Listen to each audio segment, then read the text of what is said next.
सो हमारा 15 चैप्टर तक हो गया है.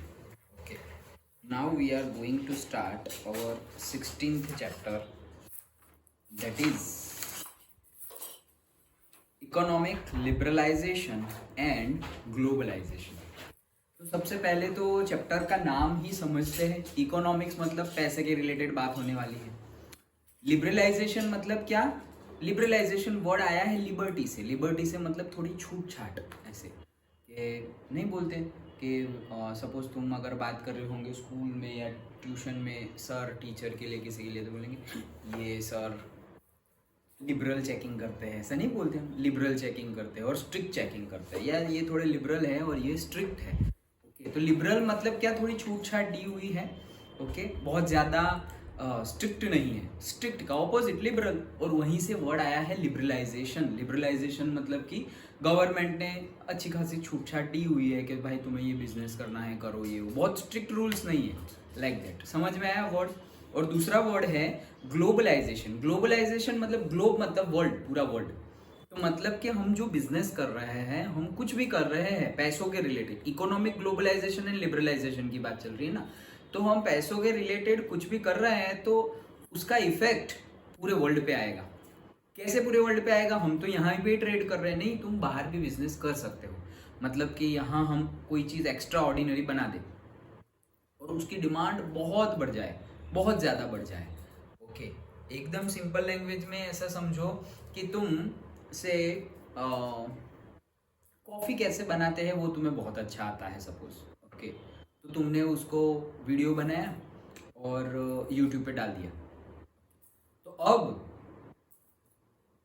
जिसको तुम्हारे हाथ की कॉफ़ी अच्छी लगेगी, उन्होंने कहा यार क्या बनाया, कैसे किया, बताओ थोड़ी रेसिपी हमें भी बताओ. तो तुम क्या करोगे? 5-10 बार बताओगे, फिर बोलोगे अरे मेरे पास, मैंने वीडियो शूट किया है अपना, तुम वो देख लेना. सबको कहाँ बताने जाएंगे. ओके, तो अब धीरे धीरे फिर वो बहुत फेमस हो गया.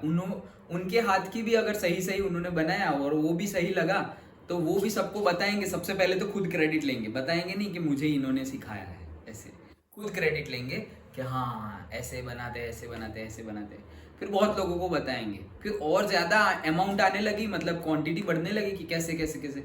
तो किसी के पास इतना ज़्यादा टाइम नहीं होता. पहले पहले तो थोड़ा क्रेडिट ले लेते हैं. ओके, फिर बोलेंगे अच्छा मेरे पास एक वीडियो है, मैं शेयर करूंगी, तुम देख लेना. अब वो वीडियो ओरिजिनली तुम्हारा ही है क्योंकि सबके पास वीडियो बनाने का टाइम नहीं है. ओके, और इंटरेस्ट भी नहीं है. हाँ, अगर किया तो फिर कॉपी केस है. ओके, बट उसके लिए हम कुछ कर नहीं सकते. वो उनकी चॉइस है, वो उनकी चॉइस है. ओके, कि जो चीज़ तुमने की वही चीज़ वो कर रहे हो, वो तो उनकी चॉइस है ना. बट कहने का मीनिंग क्या है कि धीरे धीरे धीरे अब सपोज तुम्हारा वीडियो बहुत ज़्यादा वायरल हो गया. ओके, तो से भरूच में, गुजरात में, इंडिया में वायरल हो गया और फॉरेन में भी बहुत ज़्यादा फेमस हो गया. तो अब तुम्हें सपोज उससे इनकम जनरेट होने लगी, या फिर फॉरेन में से या फिर इंडिया में से पर्टिकुलर कंपनीज ने तुम्हें कनेक्ट किया. ओके, अरे यार हमारा ये इनोग्रेशन है तो वहाँ तुम अपनी रेसिपी शेयर करोगे एंड ऑल दिस दैट. ऐसे तो बोलेंगे हाँ ठीक है, तुम्हें इतने पैसे मिलेंगे. तो बोले हाँ हाँ कोई बात नहीं, कर देंगे, मुझे तो पैसे दे देना. तो अब ये तुम्हारा बिजनेस बोलो या आइडिया बोलो वर्ल्ड वाइड हो गया है. जैसे कि कोको कोला कंपनी है, तो वो अमेरिका में फाउंडेशन हुआ था सालों पहले. फिर धीरे धीरे वो एक पर्टिकुलर जगह पे ही था, फिर पूरे अमेरिका में फैल गया, फिर फॉरेन कंट्रीज में फैल गया, अभी पूरे वर्ल्ड में फैल गया. ओके, पूरे वर्ल्ड में अब देखो यहाँ की कोक और वहाँ की कोक सपोज तुम पियो तो टेस्ट सेम जैसा लगेगा. अरे सर बनाने वाले तो अलग अलग है, वहाँ से थोड़ी बनाने के लिए आते हैं यहाँ पर. फिर भी टेस्ट क्यों? क्योंकि क्वांटिटी सेम है ना. तो मशीन पे काम कर रहे हैं तो बोलेंगे कि भाई इतने चम्मच और से इतने ग्राम शुगर डालो. तो ग्राम तो भाई वहाँ भी जो यूनिट है वही यहाँ यूनिट है. ओके, तो इतने ग्राम शुगर डालो, इतने लीटर इतने ml पानी डालो, वैसे मिक्स करके बनाएंगे तो सेम टेस्ट आएगा. समझ में आया? तो ये अब वो वहाँ सिर्फ बिजनेस नहीं कर रहे हैं, वो पूरे वर्ल्ड में बिजनेस कर रहे हैं. तो ये हो गया ग्लोबलाइजेशन. मतलब तुम्हारा बिजनेस सिर्फ लोकल पॉइंट ऑफ व्यू नहीं है, पूरे वर्ल्ड में फैला हुआ है, स्प्रेड हुआ है. डन. ओके, तो ये है ग्लोबलाइजेशन. समझ में आ गया वर्ड? वो मैं पेपर बाद में उठाता हूँ. सो हमारे तो हमारे वर्ड्स है economic liberalisation and globalisation. Chapter हम समझे नेमिंग। अब क्वेश्चन आंसर देखते हैं। तो सबसे पहला क्वेश्चन है, suppose what is the meaning of liberalisation and mention its benefit. तो जो मैंने तो मीनिंग तो बता दिया, ऊपर ऊपर से तो समझ में आ गया। अब बुक का देखते हैं। देखो, liberalisation is the gradual removal of restriction imposed on the private sector to encourage the economic development। मतलब लिबरलाइजेशन क्या है? ग्रेजुअल। ग्रेजुअल मतलब धीरे धीरे, नॉट सडन। जैसे बोले कि यार तुम तो बहुत अच्छे परसेंटेज लेके आए, ऐसा अगर कोई तुम्हें 10th में बोले तो तुम बोल सकते हो कि हाँ, मतलब तुम वो पर्टिकुलर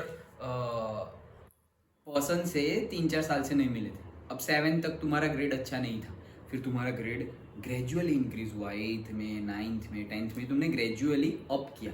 ओके, और अब तुम 10th में सपोज लेके आ गए 85 परसेंटेज, और 8 से पहले तुम्हारा लेवल था 60 बिलो 60 का। ओके, तो अब तुम्हारे 85 प्लस परसेंटेज आ गए, तो अरे यार तुम तो बहुत अच्छे परसेंटेज लेके आ गए। तो तुम क्या बोलोगे? ग्रेजुअल इम्प्रूवमेंट था, मुझे अच्छे टीचर्स मिले, मैंने अच्छी पढ़ाई की, मैंने अपनी मैथडोलॉजी चेंज की, पढ़ाई में ज़्यादा ध्यान दिया, बहुत सारी चीज़ें बाहर छोड़ दी, तो इम्प्रूवमेंट मिलेगा। ओके, तो ये हो गया ग्रेजुअल इम्प्रूवमेंट। दूसरा होता है सडन। सडन मतलब क्या? आज तुमने पढ़े विदाउट सरप्राइज टेस्ट ले लिया और तुम्हारे मार्क्स नहीं आए। ओके, और फिर मैंने बोला यही टेस्ट 1 वीक के बाद तुम्हें देना है, तो अब तुम प्रिपेयर करके आए और आउट ऑफ आउट मार्क लेके आ गए। वहां पर भी इम्प्रूवमेंट है और ये भी इम्प्रूवमेंट है, लेकिन ये इम्प्रूवमेंट कौन सा है? Sudden improvement. भाई एक ही वीक में डायरेक्ट 0 से हीरो, ऐसे, तो वो सडन इम्प्रूवमेंट है। समझ में आ गया? तो यहाँ पे हम ग्रेजुअल की बात कर रहे हैं कि जो भी हमने इन द सेंस गवर्नमेंट ने प्राइवेट सेक्टर के ऊपर, प्राइवेट सेक्टर मतलब क्या? जो गवर्नमेंट के अंडर में नहीं आता, प्राइवेट, जैसे कि भाई रिलायंस की कंपनी है तो वो गवर्नमेंट हैंडल नहीं करती, टाटा कंपनी है गवर्नमेंट हैंडल नहीं करती, अदानी है, तो वो सब बिजनेसमैन वो खुद सेल्फ मतलब खुद ही ऑर्गेनाइज करते हैं, खुद ही मेंटेन करते हैं। सपोज हम बोले कि इंडियन रेलवे, तो हमें पता है कि वो गवर्नमेंट की कंपनी है, एक कंपनी ही है, रेलवे ऑफिस है उसकी। सपोज इलेक्ट्रिसिटी बोर्ड, तो उसकी ऑफिस है, भाई तुम्हें कोई प्रॉब्लम हो, नया मीटर चाहिए, मीटर में प्रॉब्लम है, लाइट बिल ज़्यादा आ रहा है, लाइट बिल कम आ रहा है तो नहीं बोलेंगे, बट वॉट एवर प्रॉब्लम है, तो हम कहाँ कंप्लेन करने जाएंगे? वहाँ ही कंप्लेन करने जाएंगे, ऑफिस है।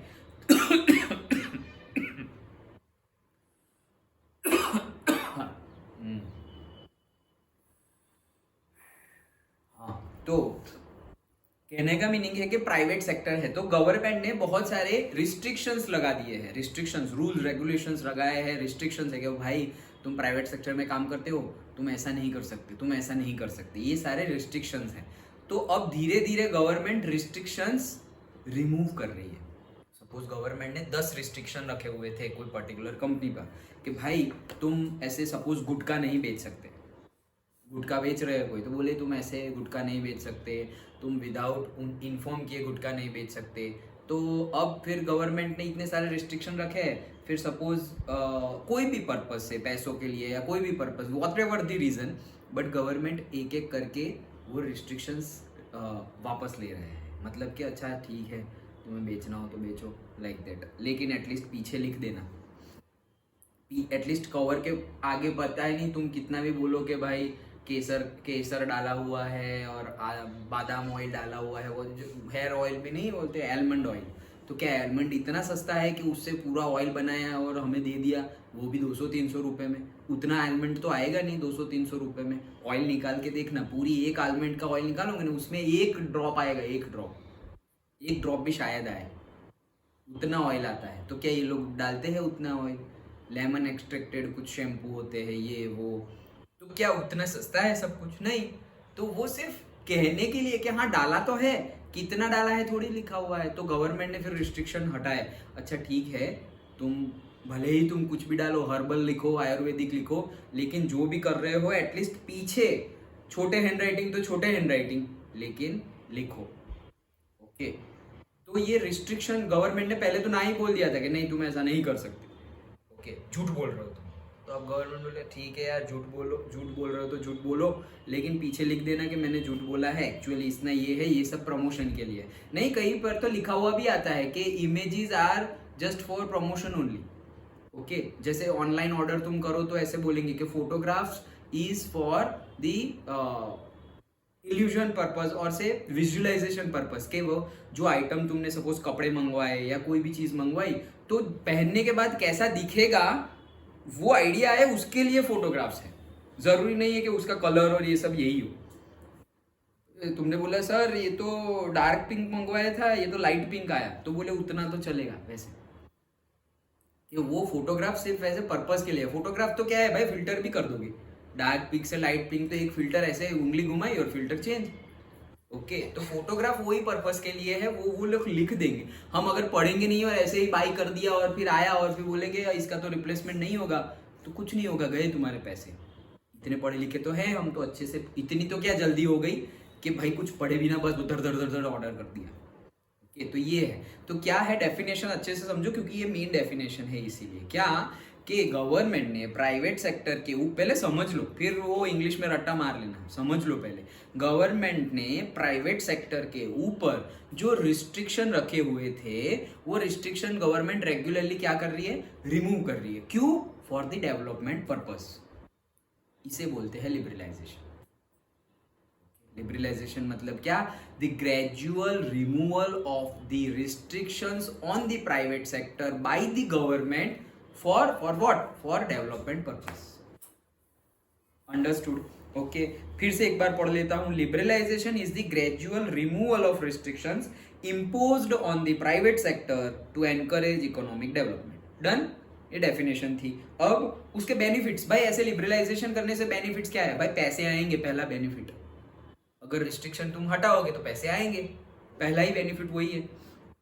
देखो, private sector was provided an opportunity to make unconstrained development. This led to increase in the industrial production. मतलब कि प्राइवेट सेक्टर को अपॉर्चुनिटी मिल जाएगी डेवलपमेंट की, और वो भी कौन सी? अनकंस्ट्रेंड। अभी अनकंस्ट्रेंड, कंस्ट्रेंड मतलब क्या? कंस्ट्रेंड का मीनिंग होता है रिस्ट्रिक्शन। तो अब अनकंस्ट्रेंड मतलब क्या? कोई रिस्ट्रिक्शन नहीं।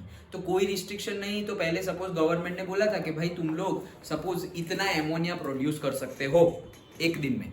अब गवर्नमेंट ने रिस्ट्रिक्शन हटा दिया कि भाई तुम्हें जितना एमोनिया प्रोड्यूस करना है उतना करो, क्योंकि मुझे क्या करना है? मुझे एक्सपोर्ट करना है एमोनिया। ओके क्योंकि एमोनिया प्रोड्यूस करेंगे वो तो अच्छा है, लेकिन साथ साथ में जो वेस्ट आएगा वो वेस्ट अच्छा नहीं है एनवायरमेंट के लिए। बट गवर्नमेंट ने डील कर दी है कि मुझे यहाँ पे ये चीज भेजनी है ये नेशन में, तो अब गवर्नमेंट रिस्ट्रिक्शन हटाएगी। तो भाई एक दिन में तुम्हें लिमिट दी थी ना कि इतने टन, तुम भाई इतने टन करो। रिस्ट्रिक्शन हटा दिया है एक महीने के लिए, तो अब एक महीना वो लोग ताबड़तोड़ प्रोडक्शन करेंगे, तो उनका भी बेनिफिट हो गया, गवर्नमेंट का भी बेनिफिट हो गया।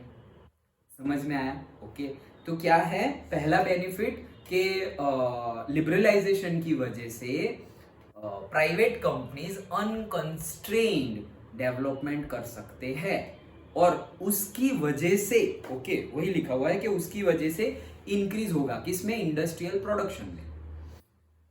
डन?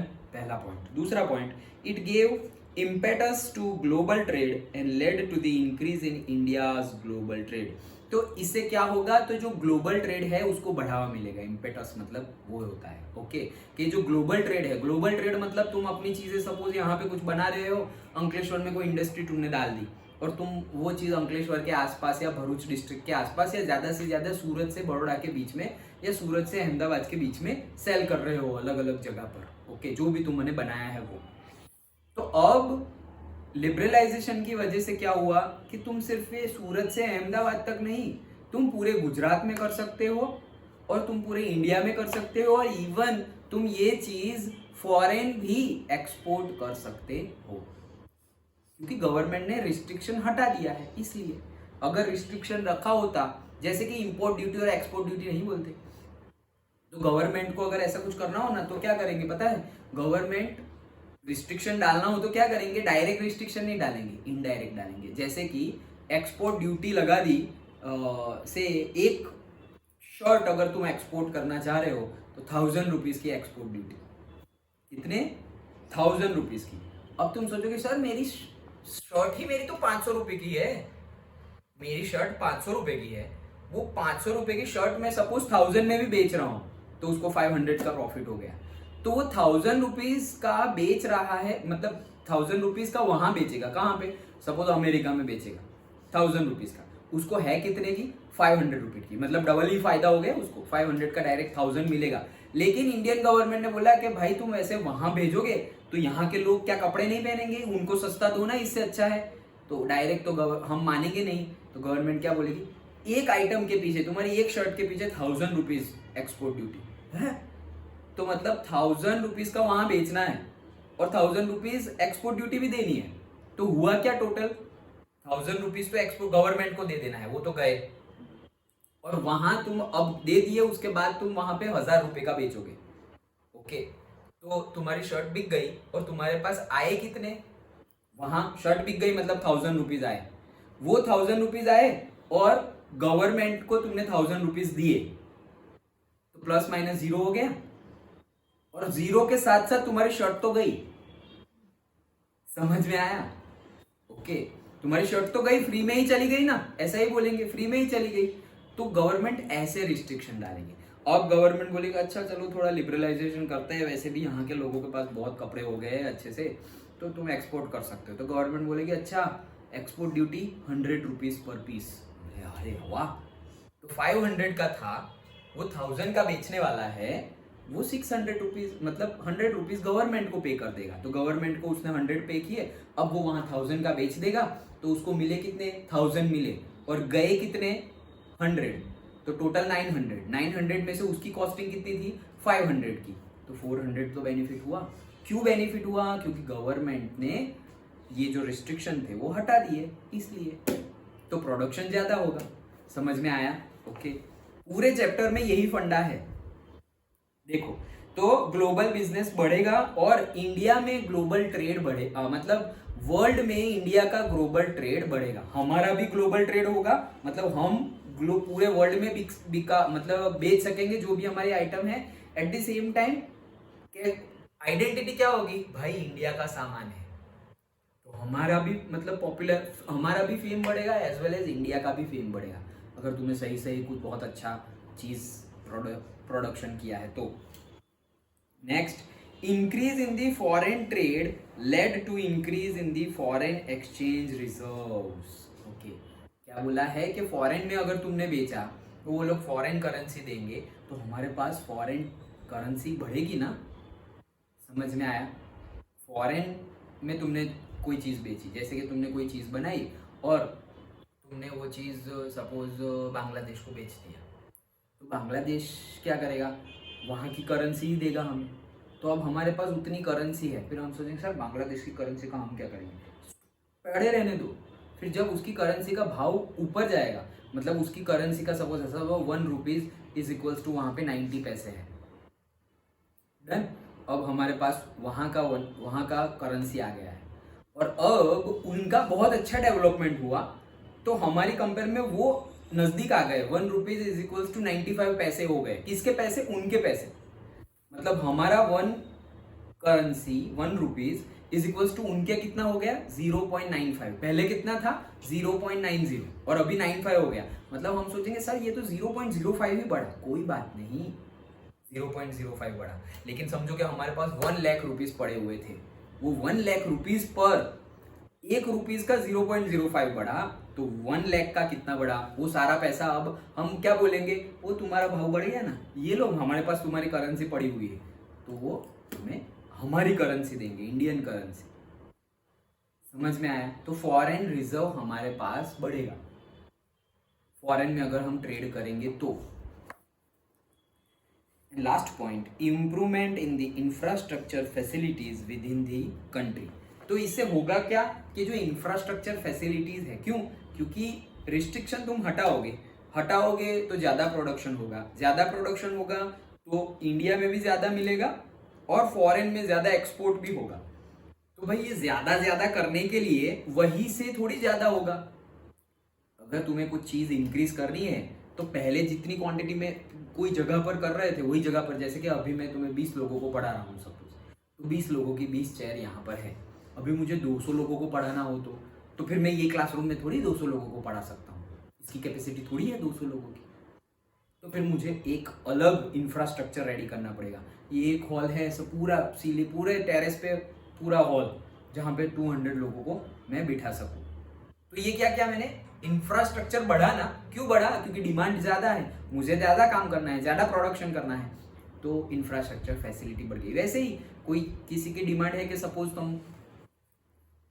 1000 टन एमोनिया प्रोड्यूस किया एक दिन में, और अब गवर्नमेंट ने रिस्ट्रिक्शन हटा दी और बोले कि भाई तुम 1000 नहीं, मैक्सिमम लिमिट तुम्हारी कर दी है 10,000, तुम 10,000 तक का प्रोड्यूस कर सकते हो। बट जो कंपनी की कैपेसिटी ही 2000 की है, पहले वो 1000 कर रही थी और उसकी कैपेसिटी 2000 की है, तो भले ही गवर्नमेंट ने लिमिट कर दी है 10,000, लेकिन वो प्रोड्यूस तो कर नहीं सकती, वो तो ज्यादा से ज्यादा 2000 ही प्रोड्यूस कर सकती है। तो वो क्या करेगी, ओ भाई अपन दूसरा प्लांट डालेंगे ऐसे, तो पैसों से दूसरी जमीन खरीदेंगे, जमीन खरीदने के बाद वहां नई कंपनी बनाएंगे, इंफ्रास्ट्रक्चर, नई कंपनी बन गई, और नई कंपनी बन गई तो वहां से भी प्रोडक्शन शुरू। समझ में आया? तो इंफ्रास्ट्रक्चर बढ़ेगा, इंफ्रास्ट्रक्चर मतलब बिल्डिंग। डन? ओके, तो ये हमारे छोटे से 4 एडवांटेज और उसकी डेफिनेशन समझ में आ गया। तो ये हमने पढ़ा क्वेश्चन का आंसर कौन सा, what is the meaning of liberalisation and mention it benefits. समझ में आ गया? ओके